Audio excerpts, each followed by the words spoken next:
Hello everyone. आज का हमारा टॉपिक है स्टैट का 9th chapter univariate analysis of categorical data. Categorical data को हमें क्या करना है, एनालिसिस करने के लिए एक वेरिएबल को दूसरे के साथ कैसे एसोसिएटेड है उसके लिए हमें क्या क्या चीज़ें पढ़नी होती है, किसको हमें जानना होता है। First is odds ratio, second is relative risk and third is risk difference. ठीक है, पहले हम बात करते हैं ऑड्स रेशो की। ऑड्स रेशो हमें क्या बताता है? It is a measure of association.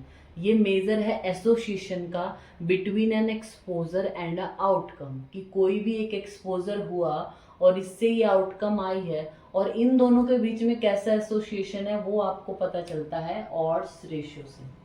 ठीक है, तो odds ratio is a measure of effect size. It is describe the strength of association or non-dependence between the two binary data values. मतलब odds ratio आपको क्या बताएगा कि effect size क्या है। दूसरा स्ट्रेंथ ऑफ एसोसिएशन, मतलब कोई भी चीज किसी दूसरे से कैसे एसोसिएटेड है, कितनी मात्रा, मतलब स्ट्रेंथ के एसोसिएशन की, वो पॉजिटिवली एसोसिएटेड है, नेगेटिवली एसोसिएटेड है, या बिल्कुल ही कोई एसोसिएशन है ही नहीं, एक दूसरे के इंडिपेंडेंट है, वो भी आपको ऑड्स रेशियो से पता चलता है। तो ऑड्स रेशियो का फॉर्मूला क्या है? जैसे हम 2/2 की जो कॉन्टिजेंसी टेबल है हमारी, उससे अगर हम देखें, जैसे कोई इवेंट हैपन हुआ, इवेंट हैपनिंग और इवेंट नॉट हैपनिंग, और ये स्टैंडर्ड ट्रीटमेंट दिया आपने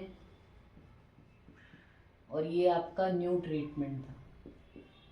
ठीक है, तो इवेंट हैपन हुआ दैट इज कॉल्ड ए, और इवेंट हैपन हुआ नई ड्रग देने से वो बी, इवेंट नहीं हैपन हुआ स्टैंडर्ड ट्रीटमेंट देने से दैट इज सी, और ना इवेंट कोई भी हैपन नहीं हुआ न्यू ट्रीटमेंट देने के बाद भी it is denoted by C. तो ऑड्स रेशियो जब भी आप कैलकुलेट करोगे, odds ratio is equal to A by B by C by D, मतलब A multiply by D, B multiply by C. Odds ratio is equal to ये हो जाएगा formula आपका। ठीक है, 2/2 की कॉन्टिजेंसी टेबल में जब आपको इस तरीके में वैल्यू दी गई हो तो फॉर्मूला क्या बनता है हमारा? a into D divide by B into C. ठीक है, ऑड्स रेशियो के क्या क्या यूजेस हैं?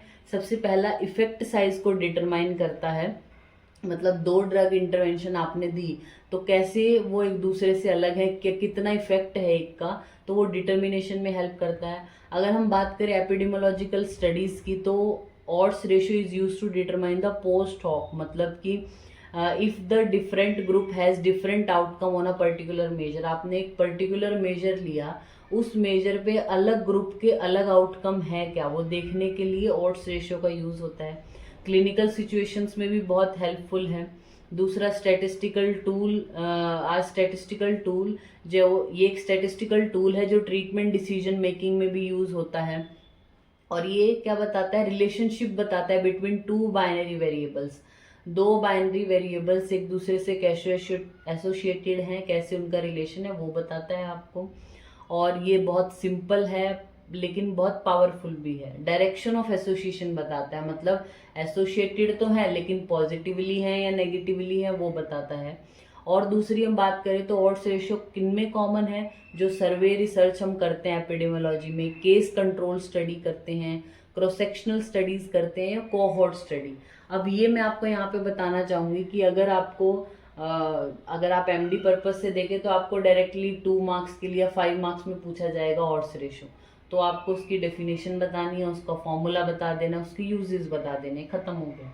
लेकिन अगर आप जो वो एंट्रेंस पर्पज से देखें तो ये वाला क्वेश्चन ऐसे पूछा जा सकता है कि जो ऑड्स रेशियो कॉमनली किस तरीके की स्टडीज में यूज होता है, तो ये हमेशा याद रखना, केस कंट्रोल।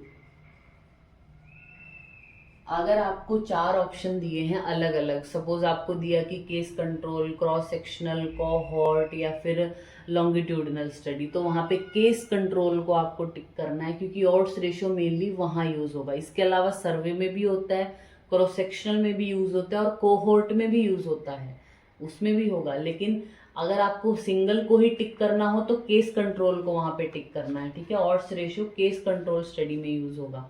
और क्या चीज़ें आपको ऑड्स रेशो में याद रखनी है कि जब भी आप ऑड्स रेशो कैलकुलेट करोगे तो उसकी वैल्यूज़ जो है वो मेनली क्या आएंगी, या तो इक्वल टू 1 आएगा, या ऑड्स रेशो लेस देन 1 आएगा, या ऑड्स रेशो मोर देन 1 आएगा। तो इससे आपको समझना क्या है, अब आप दो लोगों के बीच में एसोसिएशन देख रहे हो कि ये एक स्मोकिंग है, कोई पर्सन स्मोकिंग कर रहा है और ये उसको कैंसर हो रहा है या नहीं, इनका एसोसिएशन आप देखना चाहते हो। तो देखने कैसे पता चलेगा, जब भी आप इनको कैलकुलेट करोगे तो आपको वो न्यूमेरिक फॉर्म में दिया होगा वो, तो जब आपने कैलकुलेट किया और ऑड्स रेशियो आपका 1 आ गया, 1 आने का मतलब क्या है, there is no difference between the groups experiencing the event. मतलब जो स्मोकिंग कर रहे हैं नहीं कर रहे हैं उनमें कोई एसोसिएशन नहीं है। मतलब जो स्मोकिंग कर रहे हैं उनको भी हो सकता है, जो नहीं कर रहे हैं उनको भी हो सकता है, या जो कर रहे हैं उनको भी शायद ना हो और जो नहीं कर रहे उनको भी ना हो। मतलब कोई एसोसिएशन नहीं है स्मोकिंग का कैंसर के साथ। तो ऑड्स रेशियो 1 आने पे ऐसा पता चलता है हमें। ऑड्स रेशियो अगर हमारा लेस देन 1 आया, लेस देन 1 आने का मतलब क्या है कि एक दूसरे से एसोसिएटेड तो है, मतलब एक चीज़ को आप करोगे तो दूसरी चीज़ होगी, उनमें कोई ना कोई रिलेशन तो है, लेकिन उसका क्या है, प्रोटेक्टिव एसोसिएशन है। जैसे कि अब इस यहाँ पे हम एग्जांपल लेते हैं, ये हमने एक रिसर्च आर्टिकल पढ़ा, उसमें ऐसा है कि जो अल्सरेटिव कोलाइटिस है एज अ उसका प्रोटेक्टिंग फैक्टर है स्मोकिंग। मतलब जो लोग स्मोकिंग करते हैं उनको अल्सरेटिव कोलाइटिस होने के चांसेस कम होते हैं as compare to the non smokers. ठीक है, तो वहाँ पे अगर आपको कोई न्यूमेरिक दिया जाए उस तरीके का कुछ आए तो वहाँ पे odds ratio is always less than 1। तो लेस देन 1 आने पे हमें बताता है कि स्मोकिंग इसके लिए प्रोटेक्टिंग फैक्टर है। ऑड्स रेशियो अगर 1 से ज़्यादा आया दैट मीन्स कि जिसको एक्सपोजर हो रहा था उसको वो चीज़ होने के चांसेस ज़्यादा हैं। मतलब ये इसका क्या है, यानी यहाँ पे जो एसोसिएशन है वो नेगेटिव है, यानी स्मोकिंग इसके साथ प्रोटेक्टिंग फैक्टर है, लेकिन स्मोकिंग होने से उस पेशेंट को क्रॉन्स डिजीज होने के चांसेस बढ़ जाते हैं। ठीक है, तो इसके लिए प्रोटेक्टिंग फैक्टर है, मतलब ऑड्स रेशियो लेस देन 1, और इसके लिए ये प्रेसिपिटेटिंग फैक्टर है एक, तो ऑड्स रेशियो मोर देन 1 आएगा यहाँ पे। ठीक है, फिर हम बात करते हैं रिलेटिव रिस्क की। रिलेटिव रिस्क क्या होता है हमारा, it is the risk of an event happening relative to its exposure, या फिर हम क्या कह सकते हैं इसको, probability of an event occurring in exposed group versus non exposed. मतलब आपको रिलेटिव रिस्क निकालना हो दैट इज इक्वल टू जिनको एक्सपोजर हुआ है उन लोगों को डिवाइड बाय जिनको एक्सपोजर नहीं हुआ है, अनएक्सपोज्ड पर्सन। तो ऐसे ही हमें जो है वो तीसरी हमारी क्या फॉर्मेट था, रिस्क डिफरेंस का। रिस्क डिफरेंस मतलब क्या, the difference between the risk in exposed group और अनएक्सपोज्ड ग्रुप या नॉन एक्सपोज्ड ग्रुप में दोनों के रिस्क को हमें माइनस करना है। जब हम 2x2 का कॉन्टेंजेंसी टेबल बनाएंगे तो इसमें देखते हैं कि ट्रीटमेंट और नो ट्रीटमेंट, ट्रीटमेंट दिया और नहीं दिया, देने पे साइड इफेक्ट आए और नो साइड इफेक्ट। कुछ लोगों को हमने ट्रीटमेंट दिया था और उनको साइड इफेक्ट आए तो वो ए, जिनको हमने ट्रीटमेंट दिया था लेकिन साइड इफेक्ट नहीं आए दैट इज बी। कुछ थे जिनको ट्रीटमेंट भी नहीं दिया फिर भी कुछ साइड इफेक्ट आ रहे हैं, और जिनको नहीं भी दिया था तो भी कोई साइड इफेक्ट नहीं आया तो डी। टोटल वैल्यू ए प्लस बी और ये सी प्लस डी। तो यहाँ पे हमारा जो रिलेटिव रिस्क है, relative risk is equal to A by A plus B divide by C plus D, ऐसा होगा। ठीक है, और अगर हम बात करें रिस्क डिफरेंस की, तो रिस्क डिफरेंस मतलब जो एक्सपोज्ड और अनएक्सपोज्ड है उनको माइनस करना है। तो जो एक्सपोज्ड है ए प्लस बी माइनस सी बाय सी प्लस डी, तो ये है हमारा रिस्क डिफरेंस। जैसे हमने पढ़ा ऑड्स रेशो के बारे में कि वो 1 के इक्वल रहता है या ज़्यादा रहता है, तो क्या क्या हम एसोसिएशन लगा सकते हैं, ऐसे ही हम पढ़ते हैं रिस्क डिफरेंस के बारे में। ठीक है, रिस्क डिफरेंस अगर 0 हो, रिस्क डिफरेंस अगर 0 आया मतलब क्या कि कोई डिफरेंस नहीं है, मतलब किसी पर्टिकुलर कंडीशन को उसका रिस्क है ही नहीं, कि कोई रिस्क नहीं होता ऐसा करने से। और रिस्क डिफरेंस अगर मोर देन 0 है, मतलब कि जो इंटरवेंशन ग्रुप है उसको साइड इफेक्ट आने के चांसेस ज़्यादा है, मतलब जिसको आपने एक्सपोजर दिया उसको रिस्क ज़्यादा है वो बीमारी होने का, अगर वो ज़्यादा आता है।